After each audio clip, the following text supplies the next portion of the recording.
Oi, pessoal, eu sou George Ricardo e hoje, na ausência do senhor Paulo, eu vou estar apresentando aí o Dialogando. O senhor Paulo está com problema de saúde, mas em breve ele está de volta. Então, hoje é terça-feira, dia 23 de abril, e a gente vai falar sobre as eleições e democracia na Venezuela. Desde a Revolução Bolivariana, liderada por Hugo Chávez, a Venezuela adotou medidas para tornar sua democracia mais participativa. Em vez de limitar a participação do povo apenas ao voto, foram criadas novas formas de representação política local, como os conselhos comunitários. Esses conselhos recebem recursos do governo para tomarem decisões em nível local. Porém, as sanções impostas pelos Estados Unidos têm dificultado o crescimento econômico da Venezuela desde 2015, piorando a situação interna do país. Enquanto os líderes americanos criticam o governo venezuelano por falta de democracia, as sanções afetam principalmente cidadãos comuns, dificultando seu acesso a recursos básicos e agravando as crises humanitárias e econômicas. Diante de tudo isso, as eleições presidenciais ocorrerão em 28 de julho deste ano, têm se tornado o centro das discussões sobre a democracia no país. Para entender melhor sobre como anda o clima político na Venezuela, eu converso hoje com o jornalista da TV Comunitária de Brasília e representante da Telesur, Beto Almeida. Peço a todos que estão chegando para irem deixando o like no vídeo e, se não é inscrito no canal, se inscreva para acompanhar toda terça e quinta o Dialogando com Paulo Canabrava. Também informo que faremos o possível para ler todas as perguntas da audiência, então pode ir mandando aí suas questões. Se você quiser e puder contribuir com a continuidade da Diálogos do Sul, pedimos que mande sua doação via Pix, no pix@diálogos do Sul, ou faça uma assinatura solidária através do catarse.me/Diálogos do Sul. Bom, vamos começar. Beto, em nome da Diálogos do Sul, eu agradeço a sua presença e disposição por estar aqui. Eu queria começar, Beto, perguntando um pouquinho sobre esse novo candidato aí da oposição, o Edmundo Gonzalez, né? O que esse cara é? Ele é mais radical do que a Corina? Menos? É a mesma coisa? O que você pode dizer para a gente sobre ele? Bom, primeiro, muito boa tarde, George. Um prazer imenso estar aqui com você no Diálogo do Sul. Aquele abraço para o nosso querido amigo, irmão e camarada Canabrava, que ele se recupere imediatamente, mais rapidamente.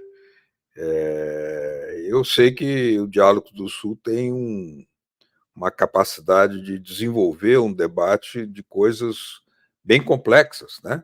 Como é o caso da eleição da Venezuela, que vem sofrendo um ataque sistemático da parte das organizações Globo, de toda a mídia no Brasil, mas o que é preocupante é que alguns setores do campo progressista se confundem com essas acusações feitas à Venezuela, como se lá não houvesse democracia, como se houvesse restrição à participação democrática, né? Quando nós temos agora praticamente dos 13 candidatos, 12 são de oposição, né? E apenas o Maduro é o candidato do chavismo que está liderando aí a continuidade do processo de transformação. Esse candidato que você menciona, ele tem uma característica diferente da Corina, porque a Corina tinha um impedimento, Corina Machado, né? Maria Corina Machado. A Maria Corina Machado já é uma, digamos, ela já nem era candidata mais, porque ela estava inabilitada há muitos anos, né? E tentaram passar uma ideia aqui, sobretudo da TV Globo, de que ela tinha sido inabilitada agora. Não, não. Ela já estava inabilitada, porque ela, inclusive, violou toda a legislação da Venezuela. Ela, inclusive, apoiou e pediu a invasão militar da Venezuela pelos Estados Unidos. Isso aí é um crime de lesa pátria. Então, ela já estava inabilitada.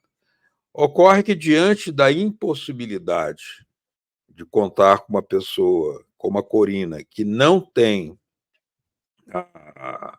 o apoio consensual do campo conservador, surge o candidato Edmundo Gonzalez, que é um jornalista da área internacional, um analista político, um homem muito conservador, sempre apoiou todas as teses mais antipopulares na Venezuela, como, por exemplo, a privatização da PDVSA, só para você ter uma ideia. Você privatizar a PDVSA, um país que tem no petróleo a sua principal economia, é criar a bancarrota econômica do país. Mas é um homem vinculado às teses dos Estados Unidos. A diferença entre ele e a Corina não é nem por ser mais. É que ele não tem o grau de atritos que a Maria Corina tinha, e ele consegue mais consenso que não foi possível conseguir com a Maria Corina Machado. Então surge um candidato aparentemente, digamos, com menos conflito entre as diversas tendências, porque o campo oposicionista na Venezuela é tão dividido, que se não fosse assim, eles poderiam ter se unido para lançar ou a candidata Corina, mas aquela outra candidata que também se chama Corina, que foi indicada pela própria Maria Corina Machado. Mas eles não entraram em acordo entre si. Então, acusaram o Maduro, quando o Maduro não tem a prerrogativa de habilitar ou desabilitar nada. Isso é uma questão do tribunal. Então, você não vai aceitar uma candidatura só porque alguém diz eu quero ser presidente da Venezuela, sem partido, sem legitimidade, sem respeitar a legislação. E o Edmundo Gonzalez, ele conta com o apoio do campo conservador, digamos assim, né, mais reacionário, né? Ele não difere muito do pensamento da Maria Corina Machado. O que a Marina Corina Machado ela tem de pior que esse cara é que ela chega às vias de fato de defender uma invasão da Venezuela pelos Estados Unidos. Esse Edmundo Gonzalez, pode ser que ele até tenha essa aspiração dentro de si, mas ele não fala isso publicamente. E, Beto, você falou um pouco sobre essa questão de ser fracionada aí a oposição na Venezuela. É uma coisa que muita gente fica falando assim solto, é como se ninguém da oposição ganhasse nada lá, mas eles ganham, não é? Eles têm cargos lá. Essa é uma questão que eu acho que não é muito falada. Eles têm cargos, eles ganham, eles só não ganharam ainda a presidência. Até por conta do que você falou, eles são muito fracionados e tal. O que você acha que falta para a Venezuela parar de ser vista desse jeito pela grande massa, né? Olha, o comandante Hugo Chávez ele despertou uma consciência no povo venezuelano que é muito difícil de ser neutralizada. Ele despertou a inteligência, a iniciativa, a criatividade, a coragem, a audácia, um sentimento de pátria. E o povo descobriu que, finalmente, ele era um país muito rico em petróleo e que, simplesmente, todo esse petróleo era doado aos Estados Unidos, enquanto o povo venezuelano ficava na miséria. O Chaves inverteu essa lógica.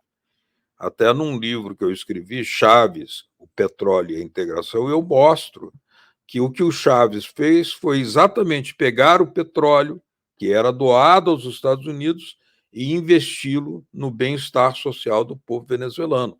Construir estradas, hospitais, escolas, melhorar os salários, né, construir residências que foram construídas lá, um projeto parecido com Minha Casa Minha Vida, lá se chama Missão Vivendas, né? Foram construídas mais de 5 milhões de residências. Olha só, a população venezuelana é de 30 milhões de habitantes. Já foram entregues 5 milhões de novas residências, que, aliás, elas vêm equipadas, né? Elas vêm equipadas com, por exemplo, televisão, fogão, geladeira, o que é digamos, é um benefício que é gerado pela receita do petróleo.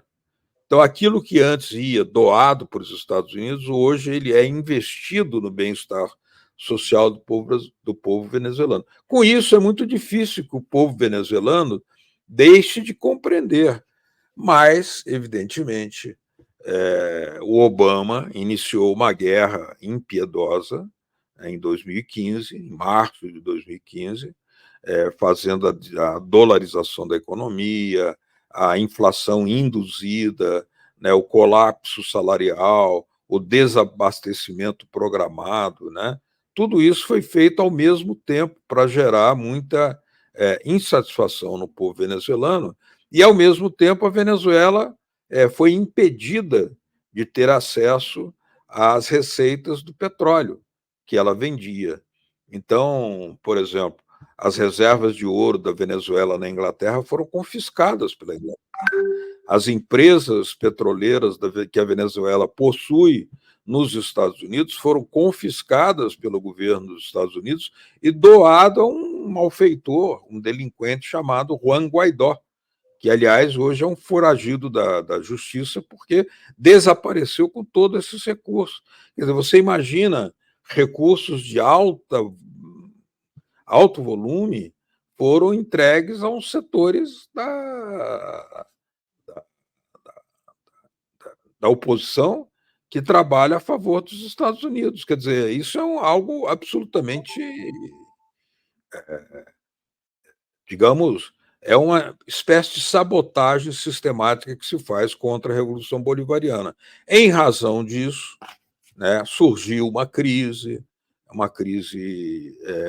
algumas pessoas mais jovens, sobretudo, emigraram, né, estão tentando ir para os Estados Unidos, mas já tem havido toda uma ação da parte do governo para, por exemplo, assegurar que o rendimento do trabalho, o rendimento salarial, seja assegurado por meio de um carnê de la pátria. Então, você trabalha num determinado lugar, né, você comprova que recebe, então você recebe também um carnê, uma espécie de uma carteirinha, um cartão de crédito. Com esse cartão de crédito, você vai diretamente nas bodegas estatais ou privadas e retira lá os mantimentos que você precisa para a sua família. E há uma atualização de valores a cada mês, de acordo com o nível da inflação. Isso é uma maneira de neutralizar a inflação induzida, imposta pelos Estados Unidos contra a economia venezuelana, e, ao mesmo tempo, neutralizar o desabastecimento, porque agora as bodegas, os armazéns, eles têm garantia de que vão receber o recurso pelos produtos que estão vendendo.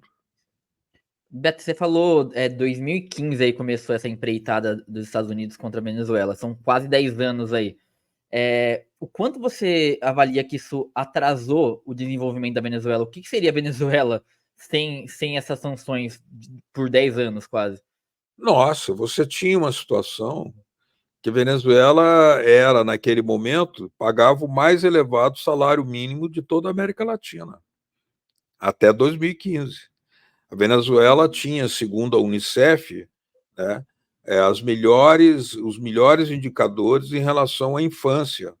E agora houve um dano muito grande à infância, porque alguns professores emigraram, né, você teve que dificuldade para comprar os equipamentos para aparelhar as escolas, os hospitais, né, faltam determinados mecanismos, determinados equipamentos para algumas doenças graves. Quer dizer, isso tudo foi baixando um nível de desenvolvimento humano que a Venezuela tinha alcançado, e que, nesse último período, desde 2015 até agora, já são 9 anos de sabotagem, 9 anos de bloqueio, 9 anos de uma Venezuela impedida de vender o seu petróleo, 9 anos sem ter acesso ao mercado internacional de crédito, 9 anos sem poder, por exemplo, utilizar as reservas de ouro bilionárias que a Venezuela tinha nos bancos da Inglaterra. Quer dizer, simplesmente criminoso que foi feito contra a Venezuela. Apesar disso tudo, a Venezuela não privatizou o petróleo, a Venezuela não perdeu o poder político, a Venezuela, mobilizando o seu povo, defendendo a Revolução Bolivariana, ela conseguiu rejeitar, rechaçar e impedir todas as tentativas de ataque que os Estados Unidos fizeram contra a Venezuela. Beto, também no último domingo agora a gente teve as votações das comunas lá na Venezuela, né? Que é um exercício desses de democracia mais participativa. Queria saber de você, para você explicasse para a gente aqui como que funciona essas votações, assim, e ela realmente serve como termômetro para a eleição presidencial ou não, no caso? Olha, o que é uma democracia participativa? Não é só que de 4 em 4 anos o povo é chamado para dar seu voto, não. O povo é chamado a se organizar permanentemente, entendeu? Então, uma comuna de uma determinada região de Caracas, por exemplo, ela tem padarias, ela tem distribuidoras de gás, ela tem hortas comunitárias, ela tem programas de saúde popular, para não esperar que tudo venha do governo. Aliás, a comuna ela dialoga com o governo. É claro que ela não substitui a economia estatal, de jeito nenhum, mas ela pode, por exemplo, por meio de iniciativas populares do bairro, da comunidade, desenvolver uma série de questões, né? Isso como são as padarias populares, as hortas comunitárias, e tudo isso é associado a um trabalho de politização permanente. Então, quer dizer, o Partido Socialista Unificado da Venezuela tem mais de 5 milhões de filiados, numa população global de 30 milhões de habitantes, que mostra um grau muito elevado de filiação partidária. Mas não fica só esperando o partido. As comunas também tomam várias iniciativas dentro do seu alcance, evidentemente. Você não vai propor, numa comuna, algo de uma especialização eletrônica, industrial, muito sofisticada. Não, você vai propor a iniciativa organizada na base, com apoio popular, para aquelas necessidades imediatas da população que está ali, para distribuir o remédio, para produzir ervas medicinais, para fazer a padaria estatal, para organizar a vida coletiva e cultural, com cinema, com práticas de teatro, com exercício para as crianças, de mobilização de música, né? Tudo isso é muito valorizado na Venezuela e forma parte desse processo da Revolução Bolivariana. Então, a comuna é também uma base, né? Como nós imaginávamos que teríamos aqui no Brasil antes, né? Com os núcleos de base, quando o PT nasceu, mas, lamentavelmente, os núcleos de base foram deixados para trás, foram abandonados, e hoje você não tem uma participação direta, né? Isso faz muita falta no Brasil, porque muitos bairros aí são controlados pela direita fascista, setores religiosos que usam a religião como um objetivo político partidário, porque também a esquerda deixou de marcar presença organizada nesses bairros de periferia. Você falou do PT, vou aproveitar o gancho para tocar nesse assunto. A gente teve a declaração do Lula, foi um pouco polêmica aí. Você acha que a posição do Brasil foi errada nesse caso dessa crítica a favor da mídia hegemônica, né? Praticamente fez o mesmo discurso ali. E se você acha que esse discurso do Lula vem por conta da popularidade dele, que caiu um pouco, e ele, para se alinhar com o consenso geral ali, dá uma declaração dessa, assim, para, não sei, jogar para massa, né? A declaração do Lula foi infeliz, né? Porque ela foi incorreta, né? Porque não houve aquele fato. Ou Uhum. seja, aquela Maria Corina Machado não foi impedida, ela está inelegível, como o Bolsonaro está inelegível. Mas não se pode dizer, o Bolsonaro está cerceado. Não. Bolsonaro está inelegível não por causa do Lula, pelo tribunal. O tribunal que o tornou ele inelegível. A Maria Corina Machado também foi tornada inelegível porque ela violentou as leis da Venezuela. Isso é assim, tem que ter regras, tem que respeitar. Agora, o que me preocupa mais é que a Constituição brasileira ela tem como um dos seus princípios basilares, né, o respeito à autodeterminação dos povos e a não ingerência nos assuntos internos de outro país. Não cabe a nenhum dirigente brasileiro opinar sobre uma questão controversa de outro país, não cabe emitir opiniões políticas sobre um processo de outro país, assim como seria errôneo se o Maduro tivesse se referido de forma indevida, né, nos assuntos internos da nação brasileira. Então, essa é uma questão constitucional, está na nossa Constituição. Seria equivalente ao Maduro falar que o Bolsonaro tem que concorrer, né? Por exemplo, dizer que Bolsonaro estaria inelegível por cerceamento, que isso seria um cerceamento antidemocrático, que é o que fala o Elon Musk, né? Elon Exato. Musk defende isso, é um cara da direita internacional, absolutamente fascista, e é um grande defensor do Bolsonaro, do Milei, de toda essa gente aí, do Trump, né? Ou seja, não tem cabimento uma coisa dessa natureza, é preciso respeitar as decisões da justiça do Brasil, como também da Venezuela. Beto, outra coisa que a gente fala muito aqui na Diálogos do Sul aqui internamente é essa questão das igrejas, assim, neopentecostais aqui na política brasileira. E lá na Venezuela, o Intercept lançou uma matéria recentemente dizendo que a igreja de Edir Macedo está apoiando a campanha do Maduro. É, isso é um temor dessas igrejas virarem o que viraram aqui lá? Ou você acha que lá é diferente, não tem essa mesma força? Não, o que eu acho é que na Venezuela existe um princípio de respeitar a fé do povo, como o povo queira se organizar, né? Agora, dizer que o Edir Macedo, por causa disso, estaria apoiando Maduro, não creio, porque, digamos, o Edir Macedo ele tem como modelo de visão política, de referência política, o próprio Bolsonaro, que é um cara que tem ódio ao Maduro, ao Chaves e à própria Revolução Bolivariana. Então, eu vejo como algo mal colocado, né, uma tentativa de comprometer o Maduro, uma tentativa de complicar a situação da Venezuela para o entendimento internacional, e jogar, digamos, uma dose de antipatia em relação à candidatura do Maduro, mas não creio absolutamente que isso esteja acontecendo.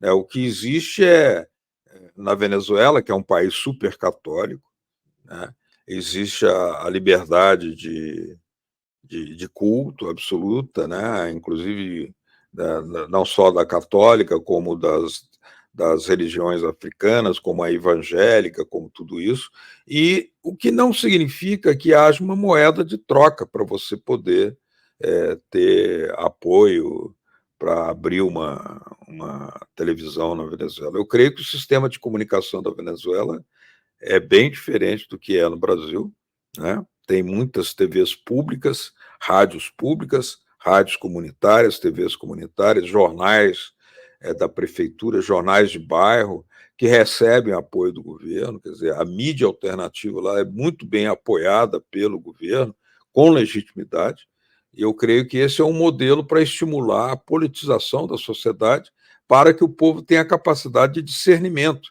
Então, eu não fico muito temeroso em relação a essas notícias, tenho dúvidas se elas são verdadeiras.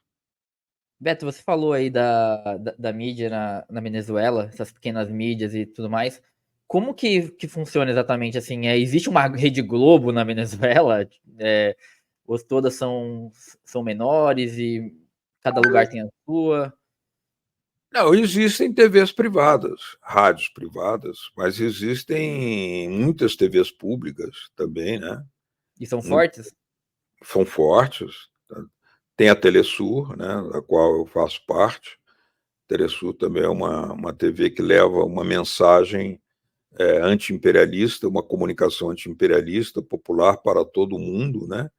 E que é uma preocupação da Revolução Bolivariana de politizar suas relações com o mundo de forma inequívoca para que o mundo possa entender como que a comunicação é um fator de integração regional. Né? A Telesur nasceu com uma ideia do presidente Hugo Chávez exatamente para estimular a integração através da informação, da cultura, né? E isso é um fato que o presidente Chávez tinha muita clareza de que os povos passam a se compreender através da informação. Agora, lá também tem TV privada, tem jornal privado.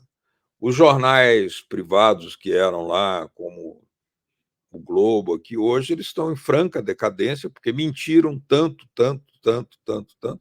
O Jornal Nacional, por exemplo, ele fez uma campanha dizendo que o Diosdado Cabello, que foi vice-presidente do Hugo Chávez, era vinculado ao narcotráfico.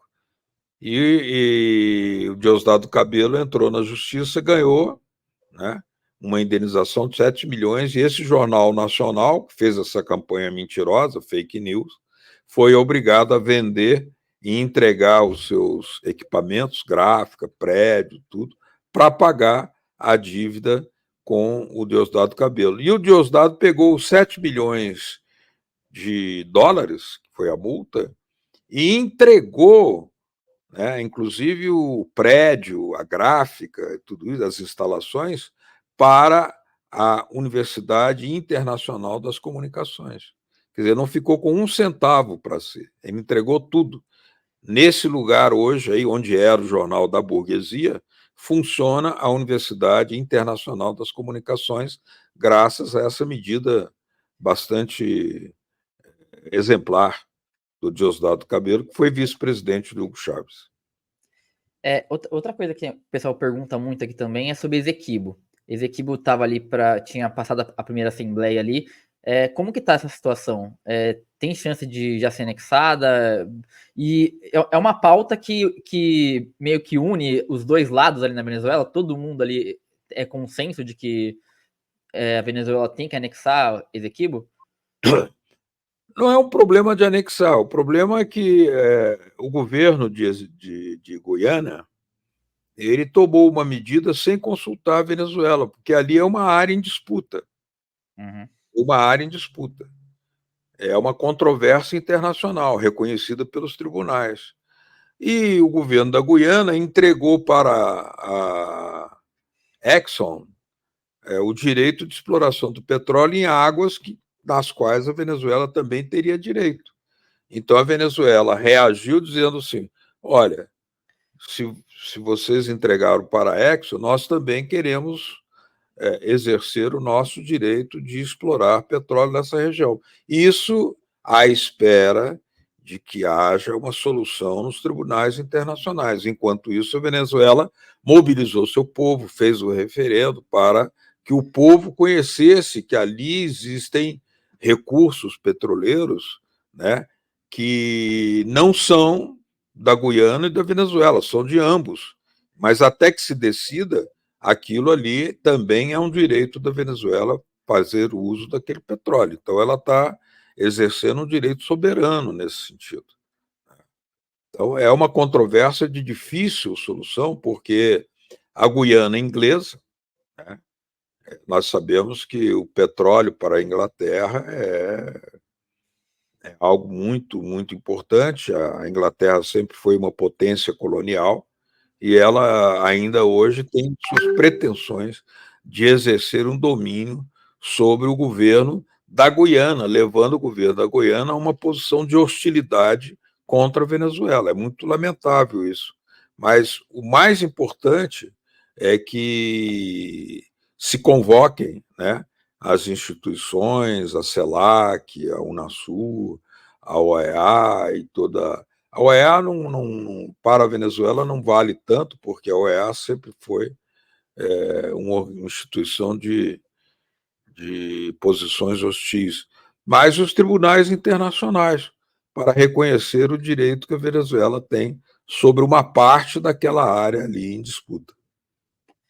Eu vou ler algumas perguntas aqui agora, Beto. Primeiro aqui do Mário Fonseca. Maduro enfrentou uma verdadeira guerra civil fomentada pelo EUA. Muitos enxergam só o popeu das Forças Armadas, mas me parece que também tem o apoio popular, participativo e organizado.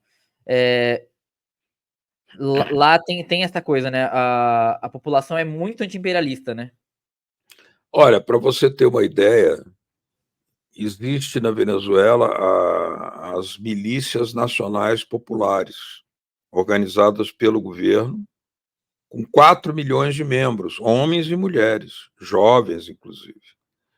E esse pessoal recebe um treinamento militar para, em caso de necessidade, já que os Estados Unidos ameaçou tantas vezes invadir a Venezuela, existe uma milícia com 4 milhões de membros que estão preparados para resistir e defender a soberania da Venezuela. Os Estados Unidos sabem disso. E os inimigos da Venezuela também sabem disso. É aquilo que o Chávez dizia: a nossa revolução é pacífica, porém, ela é armada. Nós não somos tolos, nós não somos idiotas nem imbecis. Nós nos preparamos para defender a nossa soberania com os nossos próprios meios.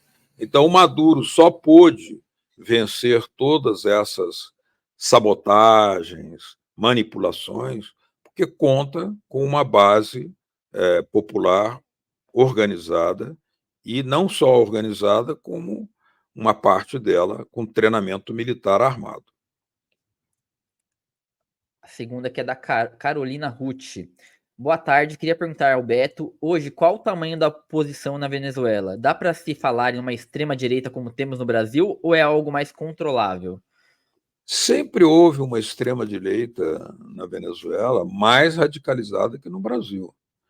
Porque o que ocorre é que, pelo desenvolvimento da economia da Venezuela, o setor petroleiro sempre teve uma camada da classe dirigente que trabalhava pelos Estados Unidos.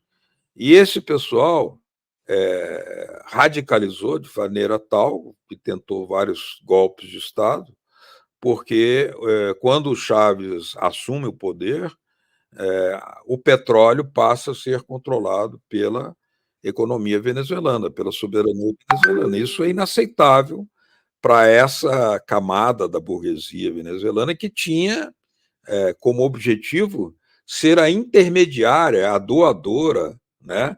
Uma espécie de portadora de uma transferência, de uma rapina feita pelos Estados Unidos contra o povo venezuelano. Então, quer dizer, esse setor é muito radicalizado, chegaram a fazer as guarimbas, mataram muita gente, tentaram o golpe de Estado, iam tentar matar o próprio Chávez, como imaginamos, o próprio Chávez admitiu que ele pode ter sido vítima de um atentado contra a sua própria vida.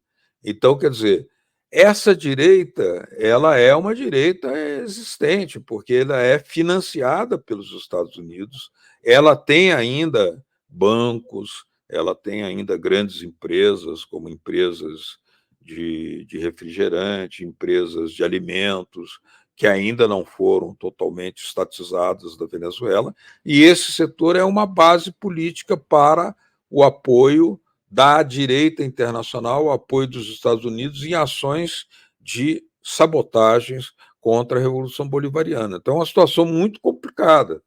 Por isso, é muito importante contar com a mobilização popular, estar sempre com um povo organizado, né? Por isso, são 5 milhões de filiados ao Partido Socialista Unificado da Venezuela, o PSUV, tem 5 milhões de filiados em 30 milhões de habitantes da Venezuela. Ou seja, o povo está muito atento, não se pode cochilar, tem que ficar de olho atento sempre, porque aquilo que fizeram contra outros países, contra a Bolívia, contra os Estados, no caso, contra a Argentina, né? Contra o Brasil mesmo, o golpe de Estado contra a Dilma, aqui no Brasil não houve nenhuma reação popular contra o golpe de Estado. Na Venezuela, certamente, se houver uma tentativa de golpe, como já houve no passado, a resistência popular vai se expressar como se expressou em 2020, em 2002, quando tentaram derrubar o presidente Chávez, e 47 horas depois, com a mobilização popular, a direita teve que devolver o poder a Hugo Chávez. O Rafael pergunta aqui: Beto, existe alguma esperança de negociação com os Estados Unidos? Ou é impossível, independente de quem for presidente?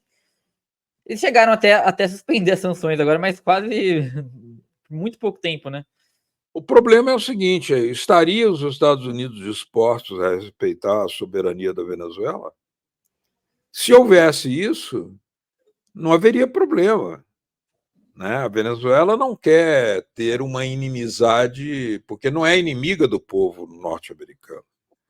Aliás, a Venezuela sempre teve nos Estados Unidos seu principal mercado petroleiro, né?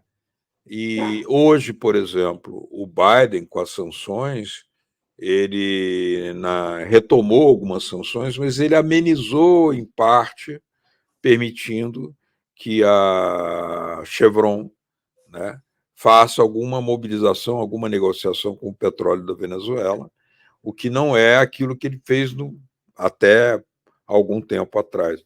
Porque o próprio Biden necessita comprar um pouco de petróleo venezuelano, porque com os altos gastos que fez por causa do apoio a Israel, do apoio à Ucrânia, isso comprometeu, de certa forma, a economia energética dos Estados Unidos. Por isso, eles amenizaram, né?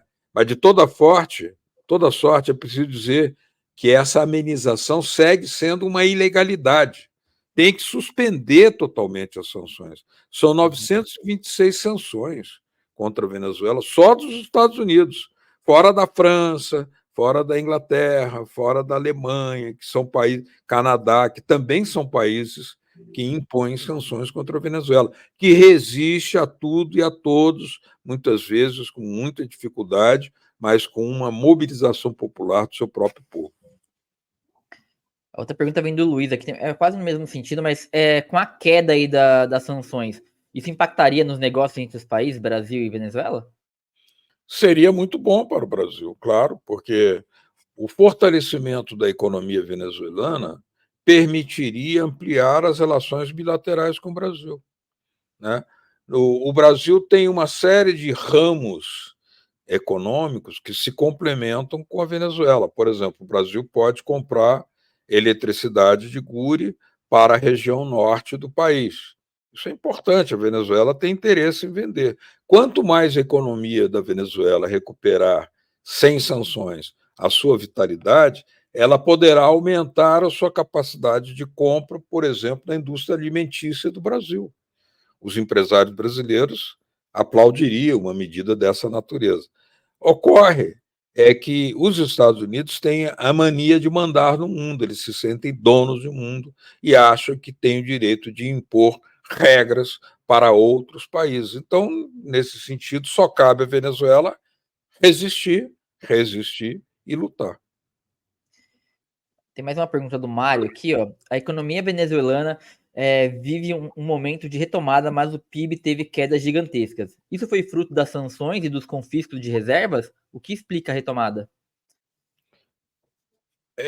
Primeiro, isso foi fruto das sanções, porque veja bem, se você vende durante mais de 100 anos, hein, petróleo para os Estados Unidos, de repente, aquele grande comprador proíbe as empresas, a PDVSA, de vender petróleo para as empresas americanas, isso cria uma alteração, uma dificuldade, né, na economia venezuelana, e criou bastante uma. Agora, além das sanções, houve o confisco da receita petroleira, porque aquela receita que estava depositada em bancos internacionais, como na Inglaterra, como nos próprios Estados Unidos, em Portugal e outros, parece que a França também, essa receita pertence à Venezuela.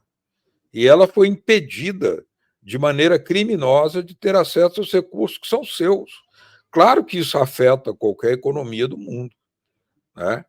Por exemplo, quando o Irã fez a Revolução Iraniana em 1979, ele teve confiscado, o Irã, 100 bilhões de dólares nos bancos ingleses também.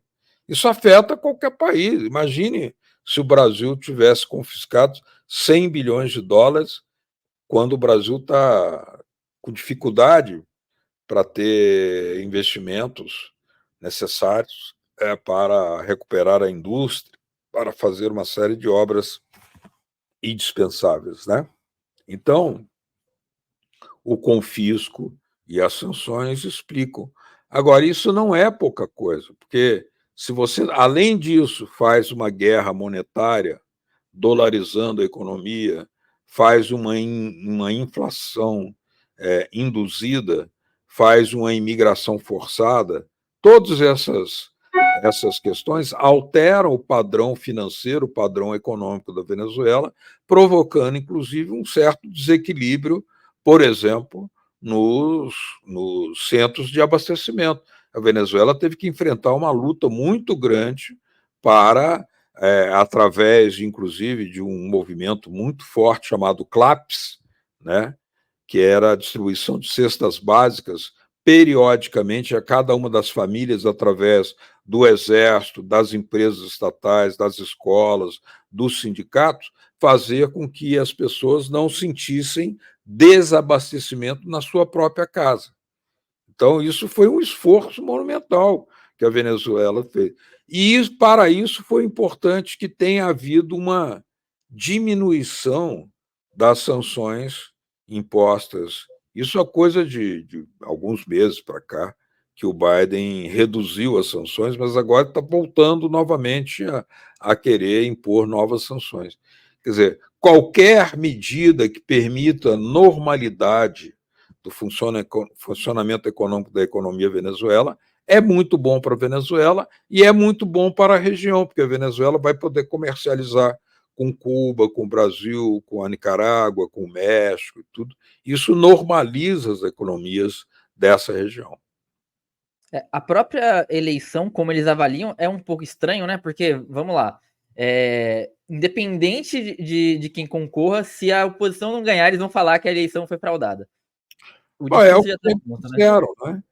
Por exemplo, quantas vezes houve eleição e a oposição não concorria porque sabia que ia perder. Então, preferia deslegitimar do que perder, né? E reclama que não há democracia. Ora, bola. A própria Fundação Carter reconheceu que não existe sistema eleitoral tão avançado e tão democrático como o da Venezuela, inclusive pelo seu sistema de votação, que é bastante avançado, né? Tem a confirmação por meio do voto, além do voto eletrônico, você confirma com o voto impresso que o seu voto eletrônico é igual ao voto impresso que você deposita numa urna. Então, quer dizer, isso é reconhecido internacionalmente como um sistema muito democrático e que precisa ser respeitado. Precisa ser respeitado. Fora os observadores internacionais também, que eles sempre abrem para o pessoal ir lá e olhar, né? Sem dúvida, sem dúvida. O próprio Jimmy Carter participou de algumas eleições na Venezuela, né? Agora já está muito idoso, mas a Fundação Jimmy Carter participa, né? O que é uma maneira é um reconhecimento muito importante, porque o Jimmy Carter tem uma respeitabilidade muito grande. Beto, a gente está chegando aí no final. Eu vou pedir para você deixar o seu recado aí, se despedir do pessoal. E muito obrigado desde já. Eu queria te agradecer, Jorge, a você, o Canabrava, por essa oportunidade de estar aqui no Diálogo do Sul.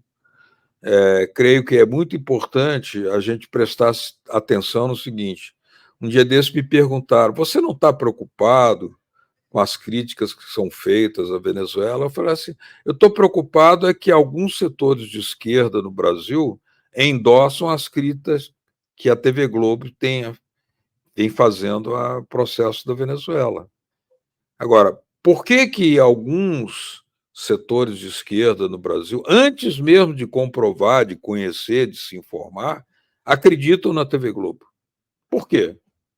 Qual é a justificativa para, de repente, uma parte da esquerda brasileira que condena a TV Globo, sabe o mal que a TV Globo faz à democracia brasileira, mas, de repente, em relação à Venezuela, passa a acreditar que a TV Globo estaria dizendo a verdade quando não está.